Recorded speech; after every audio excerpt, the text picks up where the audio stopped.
Écrit cet ouvrage un peu de manière... j'avais pas prémédité de faire ce livre. C'est en venant à Saint-Louis régulièrement, hein, comme je l'ai fait depuis 2004 à peu près. Et j'étais venu à Saint-Louis tout simplement, comme je l'ai expliqué lors de la dédicace, parce que j'ai assisté aux deux Raqqa. Et donc je m'intéressais aux Mourides, hein, au monde mouride, à la Mouridia. Et donc j'étais venu là pour assister à cet événement. Et là, j'ai eu une sorte de, oui, de choc quand, comme je l'expliquais, quand j'ai vu sur la place Faidherbe donc, les portraits de Cheikh Ahmadou Bamba et de Cheikh Ibra Fall et de la prière le jour de 5 septembre 1895, enfin rappelant le procès de Cheikh Ahmadou Bamba. Donc là, du coup, je me suis dit, il se passe quelque chose de très intéressant. Et puis, encore une fois, j'ai rencontré l'homme clé de cette affaire, puisque c'était Madi Kiwad, un Saint-Louisien qui est décédé il y a quelques mois, hein, et que j'ai rencontré puisqu'il était le président d'honneur du Curel des deux Raqqa.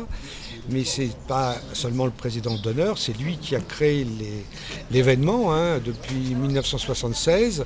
Et donc c'est un homme avec lequel je me suis beaucoup entendu, on a beaucoup parlé ensemble.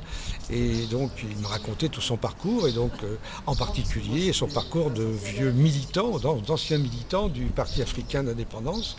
Et comme je connaissais un peu l'histoire de ce pays et l'histoire de Majmoud Diop, donc petit à petit les choses se sont mises en place dans mon esprit, c'est-à-dire à la fois de faire un livre m'appuyant sur d'autres livres ou d'autres articles qui ont été écrits sur Saint-Louis. Je n'étais pas le premier à écrire sur Saint-Louis, je ne serai pas le dernier, hein, il y en aura d'autres, j'espère, mais j'ai centré mon affaire sur à la fois le passé de Saint-Louis avec toute une série de strates temporelles qui remontent jusqu'au XVIIe siècle, hein, avec des périodes tout à fait passionnantes, et en particulier les périodes au XIXe siècle, hein, et de l'arrivée de Faidherbe, celles qui font de Saint-Louis une commune de plein exercice, et des personnages tout à fait importants, hein, qui ont animé cette ville, hein, que ce soit Lamine Diaye, Galandou Diouf, et puis aussi Blaise Diagne, qui n'était pas un Saint-Louisien pur jus, mais qui a fait ses études ici. Et donc j'ai remonté le fil de cette histoire, mais jusqu'au moment où je me suis intéressé à cet événement de 1960, où la ville a été débaptisée, donc elle était capitale avant de ce pays, de la colonie, hein, et elle était même capitale de la Mauritanie aussi, hein.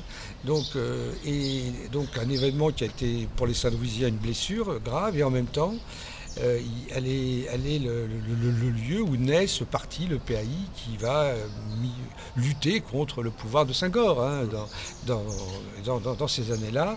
Et Majmoud Diop et Madi Kiwad faisaient partie de cette affaire, de ce PAI. Donc là, il y a une autre mémoire qui se fait, qui est différente, qui est récente, qui n'est pas très vieille, qui est moins vieille que celle du XVIIe siècle, de l'histoire de la traite. Là, c'est une mémoire qui remonte à l'époque des indépendances, où il y a le PAI, et puis surtout il y a la montée en puissance des Mourides, hein, de plus en plus important. Et il y a aussi le fait que ici, la ville de Touba, enfin Touba, va de plus en plus être présente ici à Saint-Louis.